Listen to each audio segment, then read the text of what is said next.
Welcome to Live Life on Purpose with Jose and Jeff Feliciano from Feliciano Financial Group. In this podcast, brothers and certified financial planner professionals, Jose and Jeff, explain that money is just a tool to achieve the things you want in life, a tool to make the decision to live life on purpose. They draw from years of experience to demonstrate that when your money aligns with your goals, you can live a purposeful life. Because when your vision is clear, your decision is easy. Hello and welcome to Live Life on Purpose with Jose and Jeff Feliciano. For you, the listening audience, if you're tuning in just now, maybe this is the first podcast you've ever found of these gentlemen, you're in for a treat. It's going to be an interesting podcast. But this one actually piggybacks off of the previous podcast where the guys talked about planning for the unexpected. And they covered a lot. Emergency, world events, health issues, things that happen with your loved ones. One of the topics we didn't quite get to, or we barely scratched the surface on, was job loss, or forced early retirement, or early retirement, right? I mean, all those things are really important. So we're going to be continuing with this subject of planning for the unexpected with specifically talking about employment.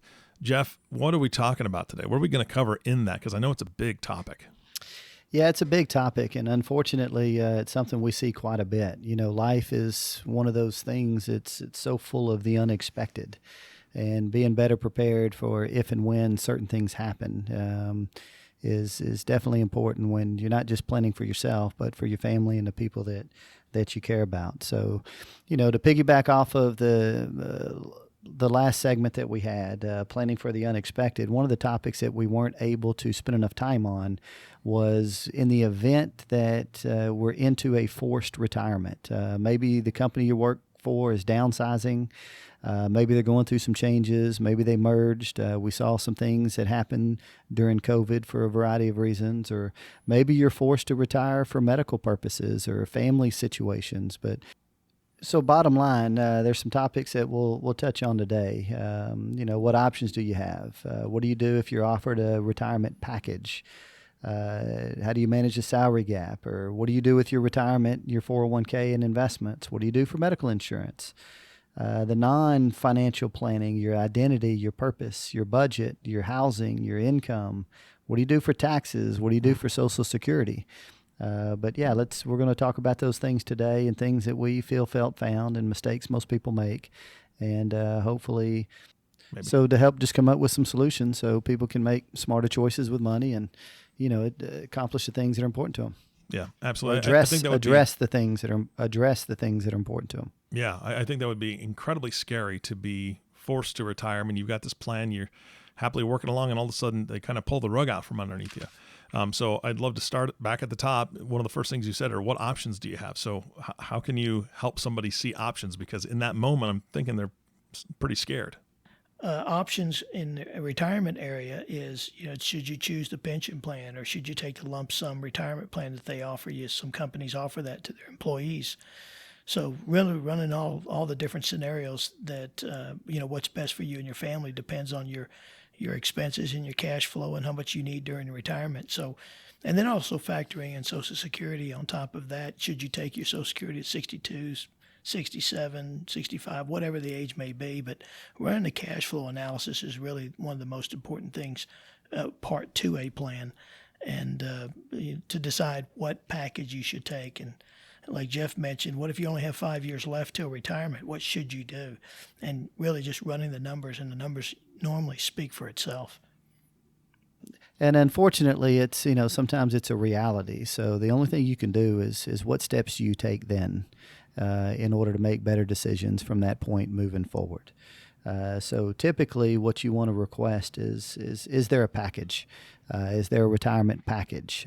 Usually it'll come in a couple of forms. One, there may or may not be an employment package where they give you a severance for 6 months, or I see it sometimes for a year. They may give you options to whether continue to pay you over the course of 6 months or a year, and you're able to maintain full benefits. Sometimes I've seen them just with the option just to write you a check and you go find something else to do. But it's very important if you get that to look through it, because it's not just about the money and the severance. It's about how you're going to address medical insurance and the other benefits you may or may not have. The other thing that you see in those typically in those packages is, how are you to address medical insurance now and into retirement, both before age 65 and after age 65. Sometimes you see in those packages, are you eligible for a pension plan? If so, do you take it now? Do you take the lump sum? Do you take it over your life? Do you take it with survivor benefits? But usually they'll give you all the options, and it's important to think through those options, do the math to figure out, all right, what's best for me now as well as into the future.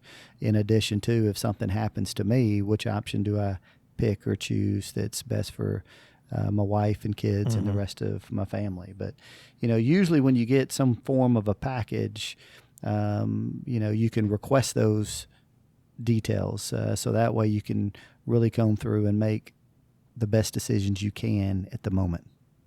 And, other factors just to consider, what if I only have 5 years left until retirement? Should I take the package now or should I wait? So it depends on what your situation is. And then other decisions you got to make. What if my spouse is, got pre-existing conditions, and, how is the health insurance going to carry out if she's only 58 or 60 years old? So you've got to consider those things. And those are situations that people need to think through. And then we have to run the numbers on the health side besides how the pension's going to work and the retirement plan's going to work out compared to what your expenses are and what your cash flow that you're going to need based on your lifestyle. The numbers normally speak for itself. Yeah. And if you do, if you've got 5 years left till retirement, how do you handle that? I know that Jeff, you mentioned the salary gap. I'm assuming that's what you're talking about. You've got a gap of 5 years that you had planned on being able to work still. What are some suggestions there? Boy, you got to think it through. I'll never forget, there's a big corporation here in Tyler where we live. And, I remember distinctively back in 2007, they had a big merger. The stock price or the stocks broke in two different companies. And then, at the end of 2007 was kind of the start of the financial crisis. And I think rolling into 2008 and first part of 2009, the markets were down 50, 60%. And the thing I distinctively remember is back then, not only was the company going through a reorganization, but they went through a layoff as well. And one of the stocks was trading in the $50 a share, and it went down to $12. One of the other stocks that it spun off was at 50 something a share, went down to $8. So that was a very tough time for a lot of people. But there was some things to learn from in there that would put people in a better situation that we learn from and things to think through. So. The biggest one is the retirement and investments. What do you do with your retirement? I think there's two parts. There's one, going through a situation like that, is you want to make sure you're not too concentrated in company stock.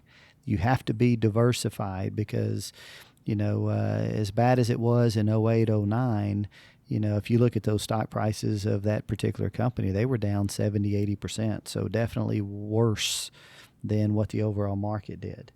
Number two, make sure that there are some cash reserves set aside that gives you a little bit of time that you can use. And number three, maybe it's a smart idea to save a little bit of money, not everything in the 401k. Maybe we should create a Roth and some other vehicles that we can save and put money into that gives us a little bit of flexibility if we need money, right? The other thing, how do you manage that salary gap to a big degree? It depends on how old you are. Can you get another job? Can you work full time? Can you work part time? What if in between you have to rely on the 401k, the retirement savings and investments in order to supplement the difference? And, what most people don't realize is it depends on how old you are. But there is a rule that if you're 55 and over and you separate from service, well, you can take a one-time distribution from a 401k before you roll it to your own individual retirement account, and you avoid that 10% penalty. They'll withhold taxes, but they won't withhold a penalty for a one-time distribution. So maybe we do take out a 6 months worth or a year's worth if we need to. But yeah, it just depends on age, because any money that you take typically outside of those exceptions is subject to a 10% penalty for being under 59 and a half. Yeah. I think And I would add, some people, what's amazing is that when people are receiving a retirement package and they're in the situation that they're forced to retire or the company downsized, sometimes turns out to be the best thing that ever happened to that family, because they end up doing what they really want to do. They end up, getting into real estate or getting into an area that they're really strong at. And we've had a lot of success stories from companies that had forced people to find the best version of themselves. And so it's just not, downsize is not always a negative thing. It is a negative thing sometimes, but it does sometimes turn out to be a great thing for families. So tell me one of those situations. Give me an example. Well, for example, somebody ended up purchasing a couple of real estate properties and really loved real estate. He loved, upgrading homes, and ended up selling homes, and that was his unique ability. And he just loved to do repairs and so forth. And he did what he loved to do every day, and so he felt like he wasn't working, but he ended up doing better than what he did when he was working for a corporation. So, sometimes you hear the downside of stories, but there are great stories of people getting into areas. Sometimes these situations force you to really reevaluate, rethink about what you really want to do in life, and you make the investment in yourself and go make it happen. So the gentleman that got into real estate, how did he finance that without having a job? Well, he had a great reserve. He was a saver. It forced him to get into purchasing some rental properties. He was really good at renovating them. And next thing you know, he just took his, one became two and two became three. And it takes time to get there. But people start to do what they're passionate about. And it's amazing. People's work becomes somebody else's play when they're really passionate about it. Okay, you guys have brought up retirement investments a little bit. I know that you've barely scratched the surface of it, but if somebody is forced from their job, either early retirement or maybe they're fired, that's very unexpected. Now they have maybe a 401k. What do they do with it? So one, we have to think through, do we need any of the money? Do we need it to cover a shortfall, to provide a little bit of income now? Or is it something that we know we don't need now, but we need to do something with it for down the road? So what most people do is they'll roll it to your own personal individual retirement account. So that way you're in control. You're in control of your investments. You're in control of your distributions. It becomes yours individually. With the new laws, sometimes we find that people early on, when they're saving money inside their 401k, they may have pre-tax money. They may have a little bit of after-tax money as well. So what we find is we make sure first, what is the distinction between the two? And then you want to make sure that if there's any after-tax money, usually you can pull those out and the check payable directly to the employee with no taxes. Or if we don't need it, we can have it paid directly to the Roth IRA. So that way it continues to grow tax deferred and later on down the road tax free. And then anything pre-tax rolled to your own personal IRA. And I think the key is just following the direct rollover rules, so that way we don't pay any taxes on money unless we absolutely have to.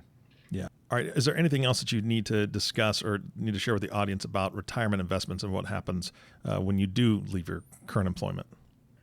Well, one thing about rolling it over to your own IRA, you could customize it to what you're trying to accomplish, and you've got a world of investments instead of just being limited to what you're being offered through your employer. Yeah, and you're right. I mean, just you got to know what your options are. But they do have steps that you can take, that you can roll to your own individual retirement accounts. You can roll pension plans, lump sums, cash balance plans. But the IRS does make it easy for you to roll those out, take those with you, and do it in a fashion and do it without having to pay taxes on the rollover. Got it. All right. Well, that's helpful. We don't want to pay taxes any more than we have to, for sure. And I'm assuming this is obviously a little bit self-serving. This is your guys' podcast, and your advisors. I'm assuming that people that are in this situation now that they have kind of a broader group of things that they can invest in, they need to be talking to you guys, right? Absolutely. I mean, there's so many different options that you really have that you just need to be aware of. So we'll give you our contact at the end of the show, and if you need us, just give us a call. Yeah, absolutely. That's great. All right, medical benefits. I know that I don't know a ton about it, but I know that like my benefits are through my wife because she works at an organization that has great benefits. If she were to be forced to early retire or terminated, or her downsized, whatever it was, we'd have to figure that out. What are some options for us? Medical falls in two parts. What do you do when you're under 65? Mm-hmm. And what do you do when you're over 65 and you're able to get on Medicare and obtain Medicare supplements? So, I think the first step is see what kind of benefits are offered through the company. There's always COBRA. Sometimes there's a retiree medical you can jump on, or you may have to go and address it out in the marketplace on the exchanges. But it is one of the biggest line items as far as expenses go in a budget, and it is one of those things that has to be addressed. But we just good practice just to compare all the options both through work and individually in order to make the best decision for you and your family. Yeah, absolutely.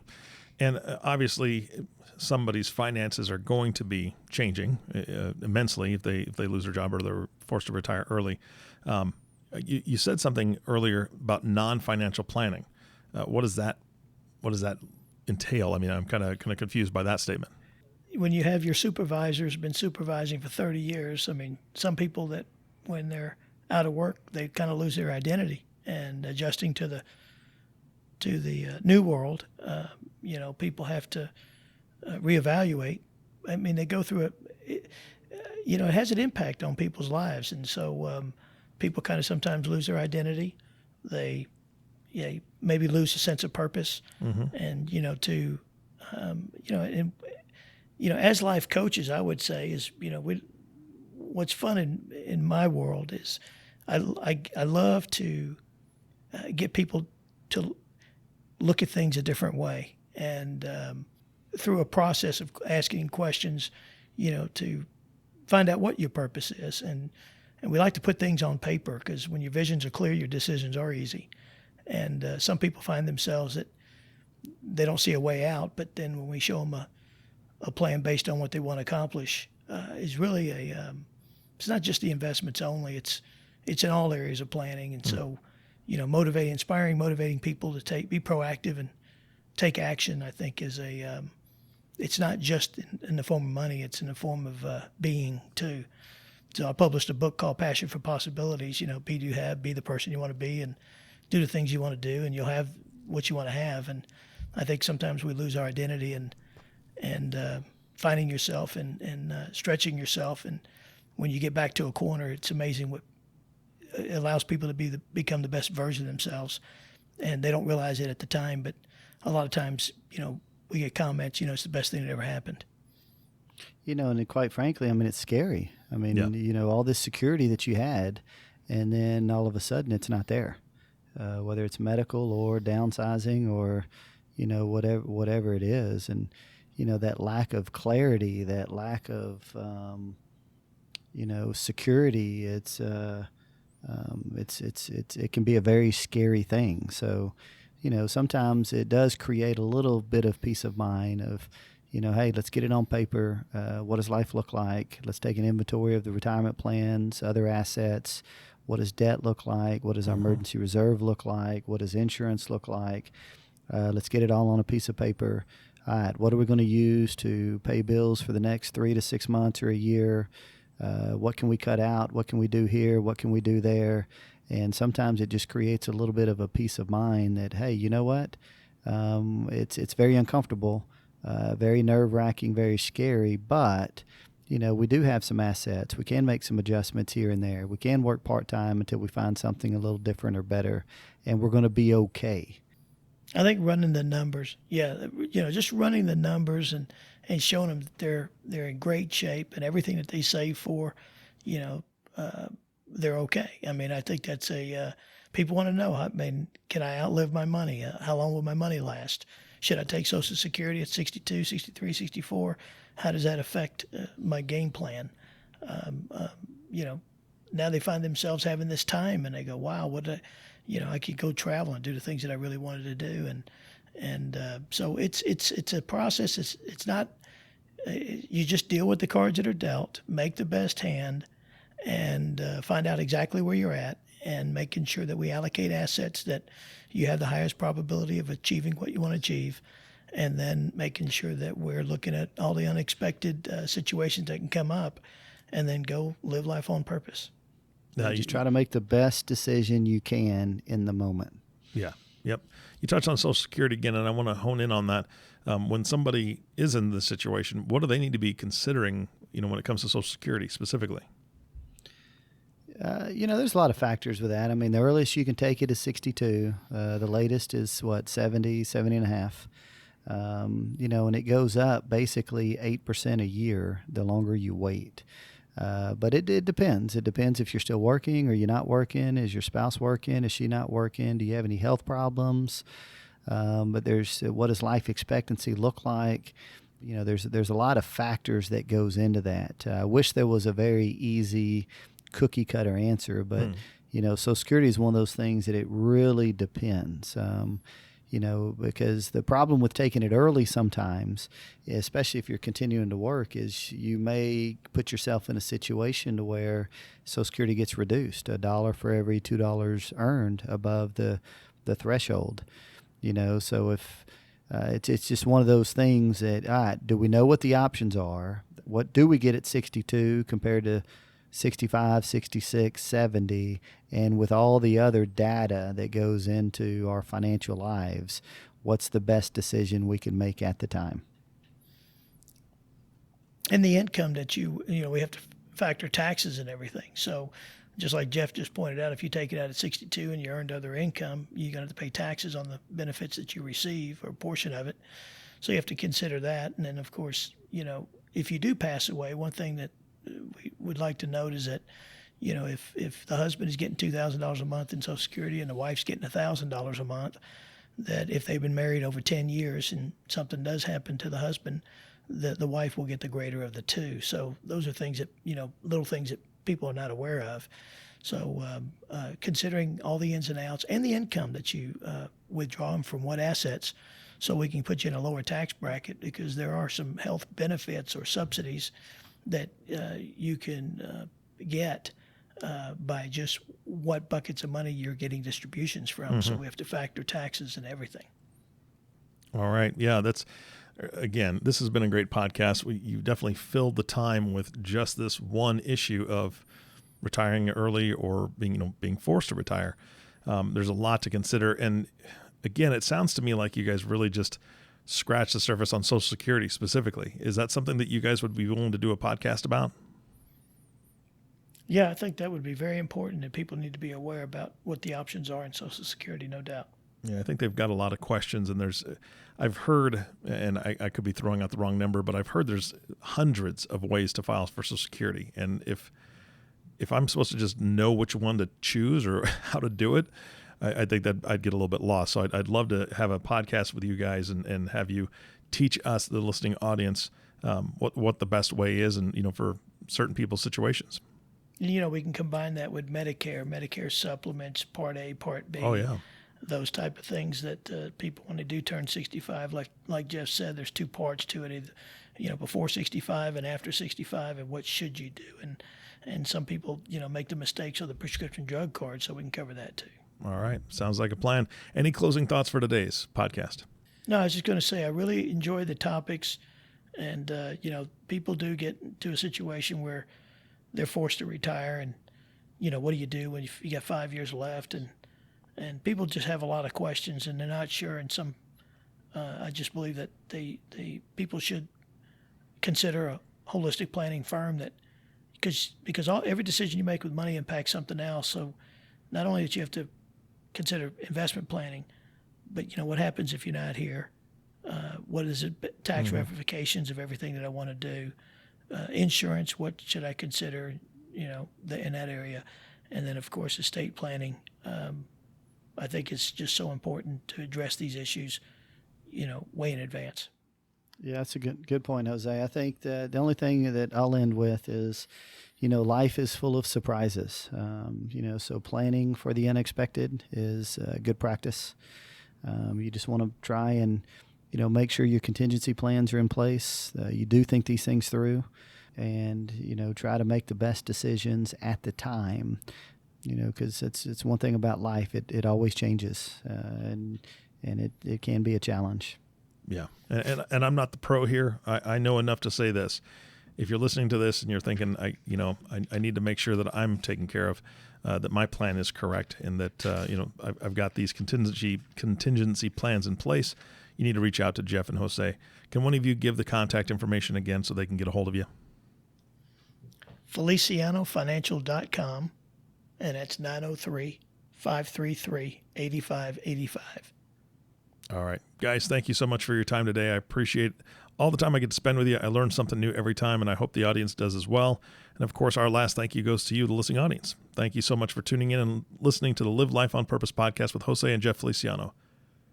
If you have not subscribed to the podcast yet, please click the subscribe now button below. This way, when the guys come out with a new podcast, it'll show up directly on your listening device.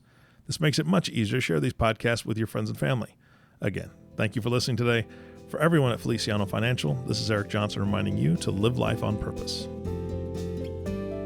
Thank you for listening to Live Life on Purpose with Jose and Jeff Feliciano. Click the subscribe button below to be notified when new episodes become available. The information covered and posted represents the views and opinions of the guest and does not necessarily represent the views or opinions of Feliciano Financial Group.